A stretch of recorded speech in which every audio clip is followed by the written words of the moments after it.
This is an oral interview conducted for the Witness to War Serving a Nation project at Nauset Regional High School on Cape Cod, Massachusetts. For the sake of this interview, please state your full name and community in which you now reside. Gary Cundiff in Sandwich, Massachusetts. Okay, just to start it off, how did you end up on Cape Cod? It was actually the military that got me to Cape Cod because I was active duty Air Force and looking to get out of the Air Force and trying to get an airline job. I thought I was done with the military, but I was trying to get an airline job and wasn't getting the interviews, wasn't getting hired with the airlines. I needed to move on, so there was a Air National Guard unit right here on Cape Cod, flying the airplane, flying an F-15 that I flew into active duty. So I interviewed with the unit and came to Cape Cod in 1997. So it was the Guard. At the time, it wasn't the plan, wasn't what I wanted to do, but we're so glad it happened because here we are still today. Nice. Just to back up a little bit, so you were born in Alabama, is that correct? Alabama, yes. Okay. So how did you like growing up there? You know what? I was born there, but I didn't grow up there. I left when I was 2 years old. My dad was stationed in the Air Force in Selma, Alabama. So I left when I was 2, and I grew up in South Jersey. Oh, nice, South Jersey. What were your hobbies as a kid? Played different sports, soccer, swimming, pole vaulted in high school, but my dad did introduce me to model airplanes at the time. He was a pilot. He was a military pilot. He introduced me to model airplanes, and I still play with radio control model airplanes today. And then also I was riding my bike a lot as a kid, and I still ride and race bikes. So. Okay. Were you interested in the military at all as a kid? Like, did your dad that was in the military impact it at all? I'm sure he did. I didn't think about the military till it was time to go to college. And I guess I knew it was always an option, but when I decided to go to college, I applied for ROTC scholarships and got an Air Force and an Army ROTC scholarship, and decided to go Air Force ROTC. And then I didn't really know. My dad was a pilot. A lot of people go into Air Force ROTC thinking all they want to do is fly, and for me it wasn't that way. I just got into ROTC and I kind of figured out, if I'm going to be in the Air Force, it'd be nice to fly airplanes. So, but the decision to get in the military, I guess I didn't think about it till it was time to go to college. So. Okay, so once you were in college, was there anything that specifically made you want to join? Well, once I was in college, I was basically in because I was in the Air Force ROTC. It's a program in college where it can be scholarship or non-scholarship. I was scholarship, so they were paying for school, but once a week, freshman and sophomore year, I'm wearing a uniform and drilling with the unit and learning basic stuff about military. And then between my sophomore and junior year, go off to a 4-week camp. I hesitate to call it boot camp because it's probably not as hard as what the enlisted guys are going through in a true boot camp. But go off 4 weeks of military training, and then junior and senior year, it's a little more in depth. It's more like 2 or 3 days a week you're in uniform. But they were paying for college, and when you graduate, you're commissioned as a second lieutenant in the Air Force. Oh, nice. So right after college, you go right into being stationed into a base? Normally you would. At the time, they were backed up on assignment. I was going to pilot training, and they were backed up. My first assignment was pilot training. So they were backed up with students. So I graduated in May, and I didn't go to pilot training until January. So I was kind of waiting to get into the military at that point. Did you do anything in that? I did. I worked my degree was engineering, and I worked at I got a job at the U.S. Patent Office. I was a patent examiner. So people apply for patents, and I would look at their patent and then look at all the existing patents and tell them why it was an original idea, and then they would come back and adjust. So I was patent examiner for 6 months. Oh, that's so cool. Yeah. So once you did get stationed after like 8 months, what was your daily routine like? What did you do every day? At first, for the pilot training is 1 year, and then I'll just go through the timeline really quick. Pilot training is 1 year, and then you go to water survival, which is about 1 week. land survival, maybe a week and a half. Those are various schools, and then you go to, if you go into fighters, you go to lead-in fighter training. That's about 3 months, and then you go to F-15 training. That's about 5 months. So from the time I got in till I was mission ready flying an F-15 was about 2 years. And that first year in pilot training, you're going to classes, learning about aviation, learning about all the rules of flying planes, and then you're in the simulator, learning how to fly the plane, and then you're in the plane. So it's a busy year. It's a lot of fun though. You make great friends. A lot of work, a lot of fun. So, and then the rest of the training classes were much the same. And then once you get to a fighter squadron, your first years, it's all about you learning to fly. So you have some small extra duty, but really if you're not flying, you're studying the aircraft, studying the weapons, watching other people's debrief, trying to get better at flying. But then slowly you start to pick up more responsibilities on the side. Okay, so after that 2-year period of learning and getting into it, what was it like actually doing stuff?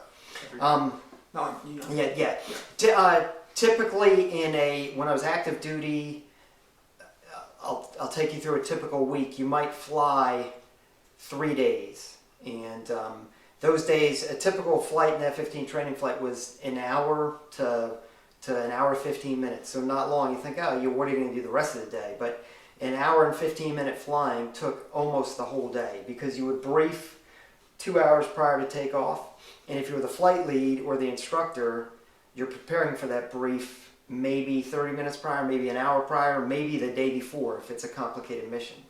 So then you fly, and then when you're done, it takes you about 30 or 40 minutes to get back in the building. You debrief maintenance, tell them anything wrong with the plane, and then you get back into the building, and everything we do is videotaped. So you go watch your videotape, and you write down any shots you took, you write those down, you're writing down any mistakes you made, and then you go into the debrief, and you might do that by yourself for 30 minutes, and then you go into a formal debrief with the rest of the people that flew with you.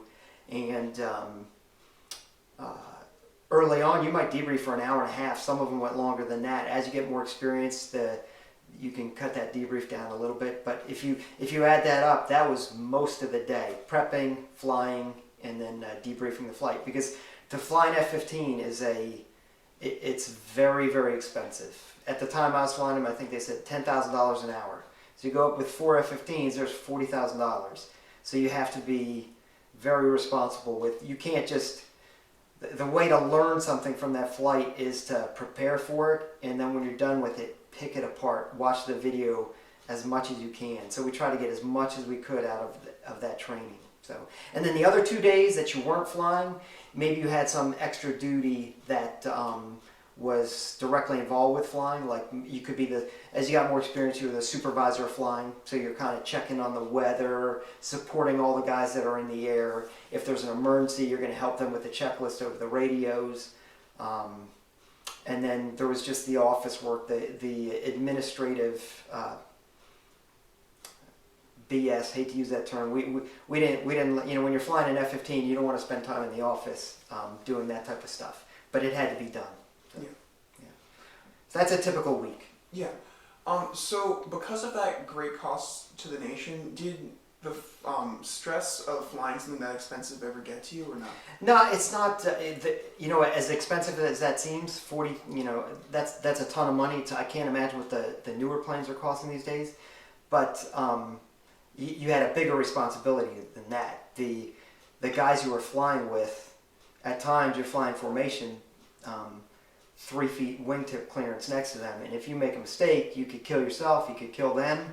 So you never thought about that. $40,000 is small compared to the true risk of what you were doing out there. Right. So you never thought about the cost. You were responsible, but while you were flying, you were too busy thinking about other stuff. So on the biofact sheet, when I first asked you, you said you were stationed a lot in the United States. How Yes. often were you overseas? In 1992, went to Saudi Arabia for 3.5 months and ended up flying the Southern Watch missions, and then some other various, deployed to Jordan for a month, and then in the Air National Guard went back to deployed to Turkey to fly the Southern Watch missions, and that was probably only a 3-week deployment. So I think I got them all there. Always to the Middle East for me. Again, so while flying the F-15s again, was that like scary at all to you, or were you just like in it? You were just doing your job. You know, I try to tell you how like serious we were about training, and you can't, unless you've lived it, you can't do it justice. How hard we were on ourselves, and how serious we took the training, so that when you go into a situation, I don't know if I use the word scared. You're concerned, but you might be a little anxious. But every training mission you look at, we would train. We would look at the threat, or the training threat, and the environment and the risks, and we would try to manage all of those factors on a training mission. And then you go into a deployment like that, and you're just doing the same thing you did when you were training. But in the back of your head, you know it's for real. Okay. So when you were deployed, what was your like darkest moment, or any moments where you were just like actually like very afraid during one of your missions? You know what? Darkest moment would just be the separation from family. I mean, 3.5 months, and there's guys that are gonna laugh at that because they're going for a year. So 3.5 months seems short, but when you're 1 week into a 3.5 month deployment and you already miss your wife, it's a long way to go. For you still got 3 months and 1 week, and at the time I didn't have kids when I went to the Saudi Arabia deployment. The Turkey and Jordan, I had children, but they were a lot shorter. So for me, it was a separation from family. As far as being afraid during missions, the missions we flew, it was Southern Watch and Northern Watch. They weren't too exciting. At times there were people, Northern Watch, there were people in my unit that had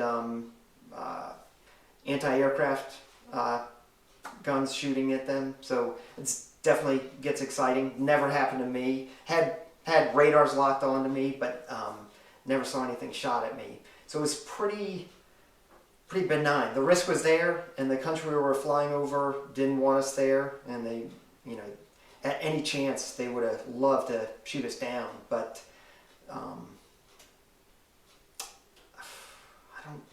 I can't remember being afraid during the missions. If anything, you're afraid you're just gonna let your squadron mates down, the guys, either your wingman, your flight leads down. You just wanted to do the best for them. So, but I'm sure there were times where I was afraid, but I just can't remember any great stories. Sorry. Yeah, that's fine. So after doing a little bit of research on Northern Watch, Saddam Hussein put a like pretty hefty bounty on taking down planes, even knowing that it wasn't that dangerous. Did that thought that people are definitely out to get me ever do anything? It was there. Every time you crossed into the country, for me, it kind of set something off into my head. Like, okay, I'm over this country where these people don't want me here. But like I said before, we knew the threat. Our intelligence organizations studied the threat, and we tried to put ourselves in a position where they couldn't do what they wanted to do to us. So, and if we had, that would have been a mistake on our part. So we knew what the risk was, and we tried to minimize the risk. Okay. Yeah. So you were in the military for a long time, right? Yeah. So it's active duty 11 years, and then Air National Guard for the next 13 years. Yeah. Did you see the military as as a whole change direction or just change over time when you were in it? They made a lot of changes. One of the changes that's it's pretty obvious is when I started the first, let's say, 5 years that I flew F-15s, women couldn't be fighter pilots. And then they changed that rule. They let women go directly into combat positions, so they could fly F-15s. And I was an instructor pilot down at Tyndall when the first women started coming through training. So saw that change for the better. And then the culture of being a fighter pilot while I was in, everybody thinks it changes, but there's this pride in being an Air Force pilot. There's this work ethic, and I think sometimes the old guys like to think it's not the same, but I talked to guys today that are flying, and they're just as enthusiastic as we were. So I don't know if that culture of being a fighter pilot has changed.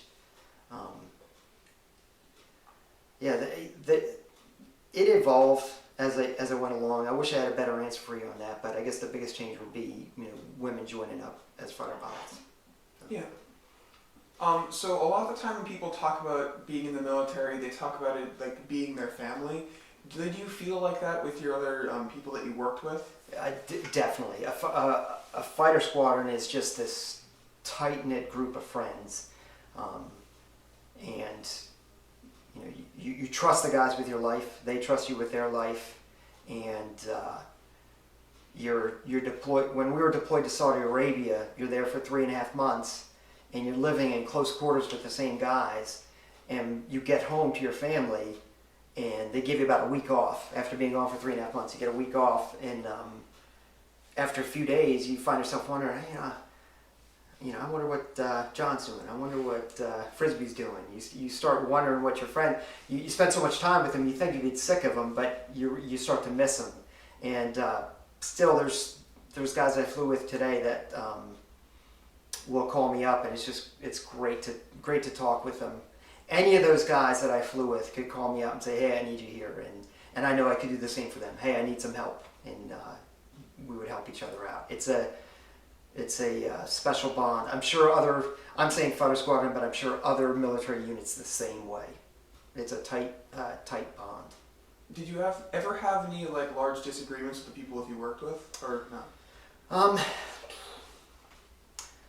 I wouldn't say large. You have what we did was so structured that, in a way, there wasn't room for disagreements. The way you fly the plane, the rules were so well spelled out, and the tactics that we used were so well spelled out that you could go fly. And I don't want to say it was black and white, because there was a lot of different ways to get things done, but we wouldn't have disagreements about if somebody came back and made a mistake.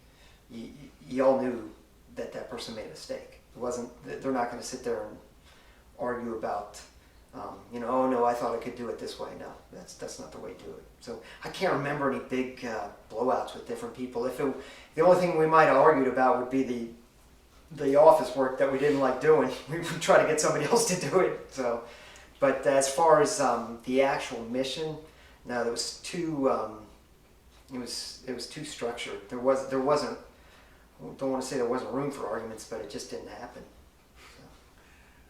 So did the squadron that you were part of, did it ever change as it went on when you're in deployment, or were people just constant in the group? It was just this group of people? No, that's one thing that's great about the military. If there's somebody you don't like, chances are he's going to be gone in a year, or you're leaving in a year. So a typical assignment was 3 to 5 years.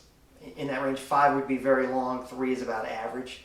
So in a 3-year window, the guy that got there 2 years before you have a 1-year overlap with him, and then he's gone, and somebody's coming in behind you. So it's just this constant flow of guys coming in and out. So yeah, a lot of changeover. No, I shouldn't say a lot of changeover, but there was changeover.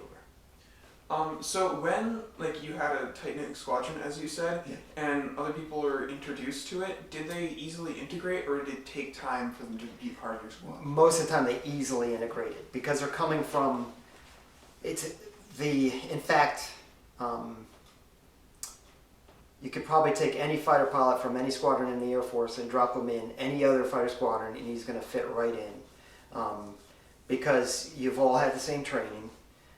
The way we would train and fight was what we called it standardization, so that our squadron, we didn't make up a way to fly the F-15. We didn't have our own team plays. It was, or tactics as we would call them. It was standardized within the Air Force, so that if I was ever flying over Saudi Arabia and some other squadron F-15 came up right along my wing, we would know exactly what the other guy was doing. So it would just be F-15 standard. So that guy coming from another squadron, coming into our squadron, they usually just fit right in. So. Okay. Yeah. What was your happiest moment in the military?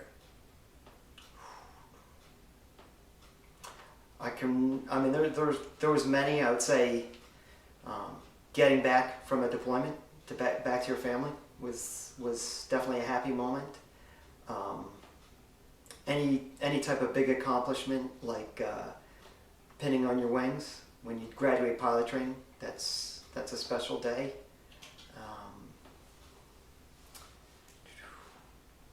Those are the two big ones right there. Okay. And then maybe retiring the last day. So since you served for a long time, did serving the military affect you as a person in a great way? Oh, it at some point, I guess it defines who you are. The way you go back the rest of your life.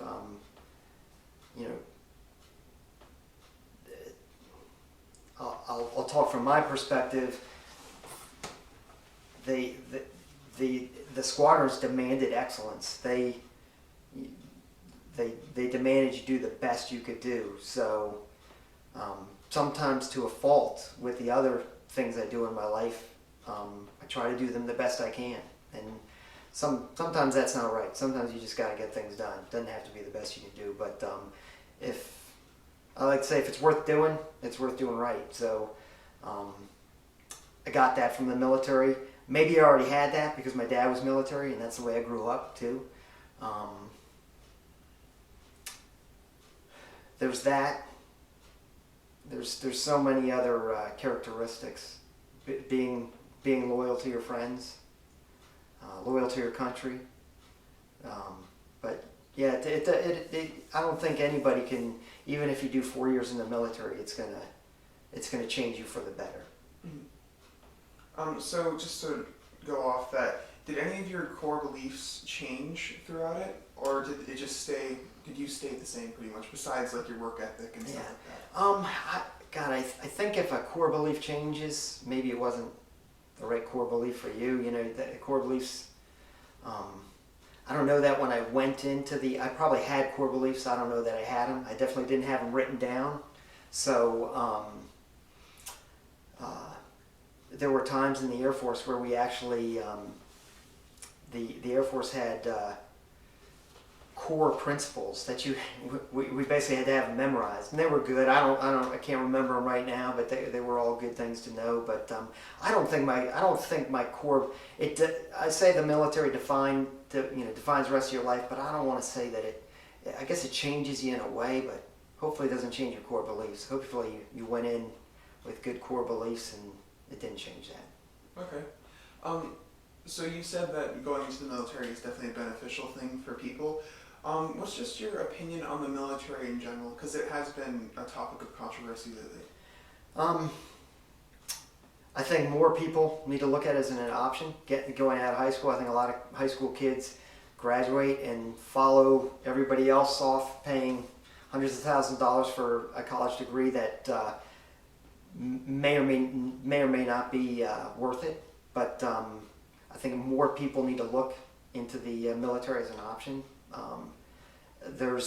and I could say that you should do it to serve your country, but you should also look at the benefits of going into the military, because the financial benefits are strong with the post 9/11 GI Bill, and also the pay you get. Even as an enlisted going in, you're 20, 21 years old, and you're not making bad money, and you have benefits, and you're on your own. So my son's doing that right now. He's enlisted in the Coast Guard and doing very well with that. As far as controversy with the military today, I don't know. The U.S. military is just a great organization. Every force, Army, Navy, Air Force, Coast Guard, it's all a lot of great people, sacrificing, working hard, and they make mistakes, but I think if more people had a closer look into the military and the people, they'd be very impressed. So if there's controversy, I don't know, people need to get more educated about the military then. So Okay. biased opinion. So now that you're out of the military, you work as an airline pilot. Yes. Right? Yes. What airline do you work for? Delta Airlines. Delta. Okay. So how was your skill transferred from flying those extremely advanced planes to flying not advanced, but like lesser planes? Yeah, it's I wouldn't even call it lesser. They're just different. They're very high tech in their own way, and the skills of flying. If you fly for 10 years and then go to the airline, you definitely the airline's going to train you up. They're going to train you about 4 weeks on the airplane that you're going to fly for the airline, and then you're ready to go flying passengers. So the military prepares you very well. The skill translates over, although in the F-15, a lot of what we didn't train much. We trained instrument flying, landing, taking off, all that stuff. Obviously, you have to do that every single flight. But 95% of our time was focused on the fighting side of it, because that's the tougher side. And you would think, oh, that has no application in the airlines, but fighting is it's decision making, and in the airline it's decision making. It's just a different medium. So you're still making decisions and reducing risks. So all of that translates over. It's just a slightly different medium. Okay. What do you think of the airline industry? Do you like it, or what do you think? Oh, I love it. Pays the bills. And my dad was a military pilot, and he was an airline pilot, and I got to see it can be. There's good times and bad times in the airline. My dad was furloughed, I think, 4 times. For an airline, means laid off, because the economy just goes bad. I got very close to being laid off after 2 years with Delta. I missed it by the skin of my teeth, and but right now things are going great. Most airlines in the U.S. are going very well, and Delta's doing a step above that. So right now things are going great, but again, the one drawback to being an airline pilot is the time away from your family. So that's the only thing I don't like about it. Every other side of the job I love. So. It's pretty good. So for your children, I know one of your children, you have 2 children, right? 2 children, yeah. One of them works in the Coast Guard. What would you say to them, or what advice would you give if they went to join the military?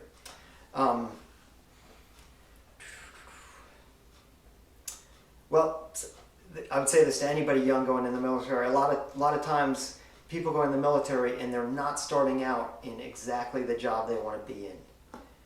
They want to be, they're doing job X and they want to be in job Y. And sometimes they have to do X before Y. That's just the stepping stone. But something I was told in the military is the most important job you do in the military is the one you're doing right now. So, and that's the advice I would give to somebody. Even though you're not doing your dream job right now, do it the best you can. Because if you sit there moping and looking at your dream job going, that's the job I want to do, then you're not going to be doing the best job, and then you won't get recommended for the job you want to do. So the most important job you're doing is the job you're doing right now. That's what I'd say. Okay. Is there anything else of note that you'd like to mention about anything in the military or? I guess I would say this is something I said at my retirement, and a lot of people thank you for your service. It's the PC thing to do today. When I was out in uniform, there was people who bought me lunch, and that was just so nice that they did that, or they would stop by your table and say, hey, thank you for your service. And it's the right thing to do because there are people making sacrifices. But for me, I always felt awkward accepting those thanks because the things I got to do in the military and the people I got to work with, it was just great people and a great job. And I just feel like the pleasure was mine. No thanks required because I enjoyed doing it. Okay. Well, thank you for your time then. Okay. Yeah. You can say it. I don't mind. But thank you for your service and your time. It was great doing an interview with you, and you did a great job. Thank you very much. I appreciate it. Thank you. Yep.